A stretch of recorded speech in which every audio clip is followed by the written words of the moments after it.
Marami kang kaibigan, di mo man lang malapitan.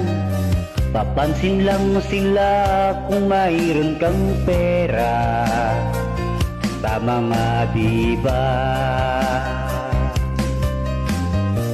Kahit sa kamag-anak mo, bihira yang tutulong sa'yo.